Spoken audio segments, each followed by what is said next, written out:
Qardaş, mənə niyə 80 manat 2 bal cərimə gəlməlidir? Bu ikinci cərgə sayılır. Bir dənə zəhmət olmasa yaxşı baxın. Mən hərəkət hissəsinə mane oluram. Və yaxud avtomobilin sağ tərəfində ora hərəkət hissəsi, ora parklanma yeridir. Amma mənə 80 manat 2 bal cərimə gəlib. Bu kimi tələblərlə bizə müraciət edən sürücülər. Bu videonu məhz sizlər üçün çəkirəm. Diqqətən qulaq asın. Avtomobil necə dayanıb durmalıdır? Yol hərəkəti haqqında qanunun 52-ci maddəsi dayanma durmadan bəhs edir. Həmin maddənin birinci hissəsində yazılıb ki, nəqliyyat vasitəsi yolun sağ tərəfində, yol çiynində, yəni baxın asfaltdan sağda bura torpaq hissə, yaxud çınqıl hissə yol çiynində bir cərgə dayanmalıdır. Əgər yol çiyni yoxdursa, o zaman hərəkət hissəsini, yəni burada səkidir, yol çiyni yoxdur. Hərəkət hissəsinin sağ tərəfində bir cərgədə dayanma və durmasına icazə verilir. Həmin bənddə qeyd olunub ki, iki təkərli nəqliyyat vasitələri, yəni motosiklet, moped, kiçik elektrik nəqliyyat vasitələrinin iki cərgə dayanmasına icazə verilir. Əgər bir avtomobil burada dayanıbsa, digər bir avtomobil onun sol tərəfində, yəni ikinci cərgədə dayanarsa, o halda həmin sürücüyə İnzibati Xətalar Məcəlləsinin 346-cı maddəsinin 4-cü hissəsi ilə 80 manat 2 bal cərimə nəzərdə tutulub. Bəs hərəkət hissəsi deyiləndə nə başa düşürük? İlk öncə anlayış olaraq hərəkət hissəsi nə deməkdir? Bunu başa düşmək lazımdır. Yol hərəkəti haqqında qanunun 1-ci maddəsi 7-ci bənd.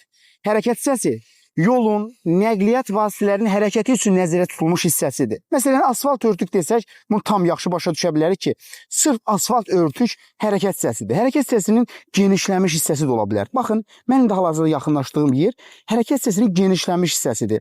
Hər hansı bir obyektin qarşısı ola bilər, parklanma yeri ola bilər, yaxud da nəqliyyat vasitələrinin qəza dayanacaq yeri kimi nəzərdə tutulmuş hissəsi ola bilər. Məsələn, fərz eləyək ki, bura yolun genişlənmiş hissəsidir. Burada bir avtomobil dayanıb, yəni yoldan nisbətən kənarda.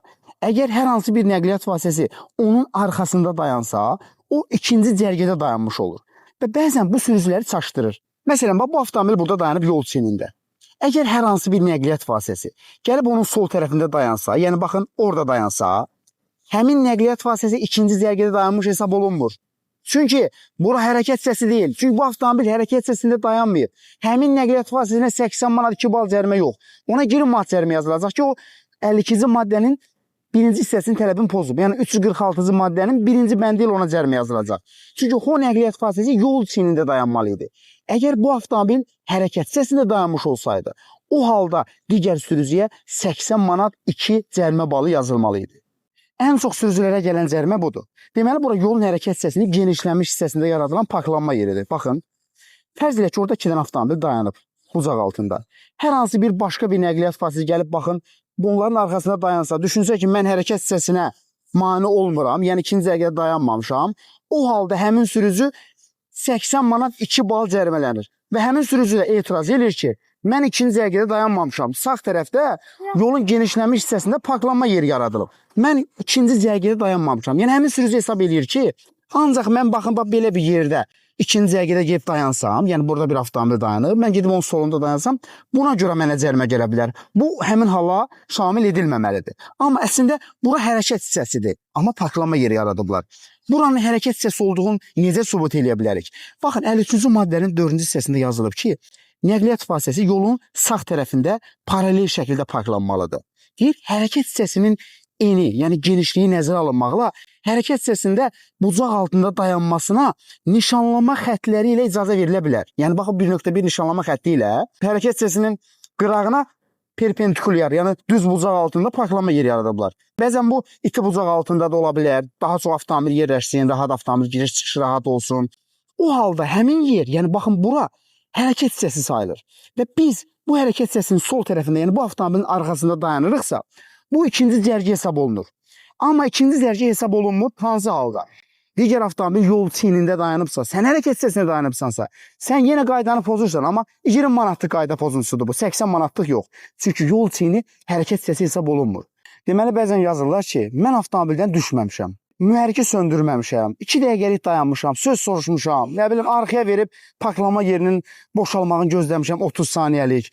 Yaxud qəza işığı yandırmışam, bununla şikayət edə bilərəm. Deyirəm, qardaş, sən qəza işığı yandırıb, yəni avariya işıqları yandırıb, nə etmirsən? Deyir, 2 dəqiqəlik marketdən su alıb qayıtmışam, aptekədən dərman alıb qayıtmışam, kimizə düşürtmüşəm 1 dəqiqəlik, heç 30 saniyə çəkməyib. Deyirəm, qardaş, 3 saniyə belə avtomobil saxlayırıq qazan olmuş yerdə, 3 saniyə. Kimdənsə söz soruşuruq, sürüb gedirik. Bu belə inzibati xətadır. Çünki dayanma və durmada əsas məqsəddir. Məqsəd, bax, dayanma sərnişinlərin mindirilib düşürülməsi, yüklərin yığılıb boşaldılmasıdır. Bax, bu iki məqsəddən də sui-istifadə edə bilməzsən. Yəni, kimisə düşürməyi gözləyə bilməzsən, kimisə minməyin gözləyə bilməzsən. Yükü fəhlilər gəlib boşaldacaq, amma saxlamırsan, bunlar dayanma deyil, artıq durmadır. Bu durma ilə dayanmanı bəzən fərqləndirə bilmirlər. Qəza işığı yandırıb sən neyləmsə, sən qəza işığından istifadə edə bilərsən hansı halda? Yol nəqliyyat hadisəsi baş verərsə, avtomobil qadağan olmuş yerdə məcburiyyətdən dayanarsa, yəni texniki nasazlıq, sürücünün səyahətində, yaxud sərnişinin səyahətində hər hansı bir problem yarananda ani, o halda qadağan olmuş yersə qəza işığı yandırırsa, yaxud sukanın qaranlıq vaxtı gözü qamaşan sürücü bunu eləyə bilər, yaxud hərəkət hissəsində məcburi dayanarsan, maşqalarına mane olarsan, o halda yandıra bilərsən. Yoxsa mən aptekə dəyirəm, yaxud üzrüsə qəza işığı yandırım saxlayım, gedim 1-2 dəqiqəlik kimdən söz soruşum, tez gəlim. Bu qəza işıqlarından istifadə qaydaların pozulmasıdır. Həm də dayanma durma qaydaların pozulması hesab olunur. Və ikinci məsələ, avtomobillərin hərəkət hissəsinin qırağına bucaq altında dayanması da 20 manatda cərimədir. Bunu da deyim biləsiniz. Bəzən paralelliyi qoruya bilmirlər avtomobil bu formada, iti bucaq altında.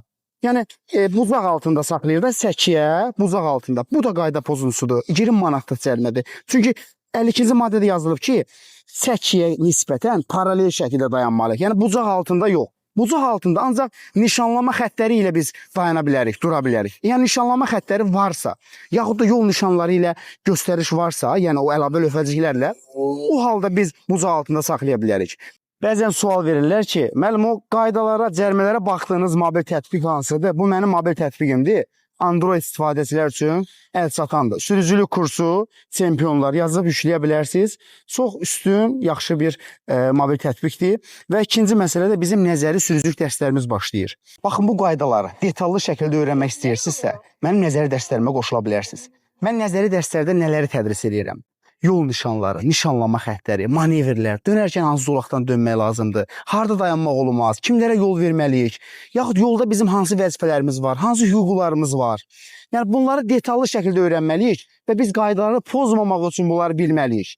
Və bundan sonra siz özgüvənli və rahat avtomobil idarə edə bilərsiniz. Dərslərə qoşulmaq üçün plus işarəsi yazmağınız kifayətdir. Diqqətiniz üçün təşəkkür edirəm. Sizinlə Azər Quliyev idi.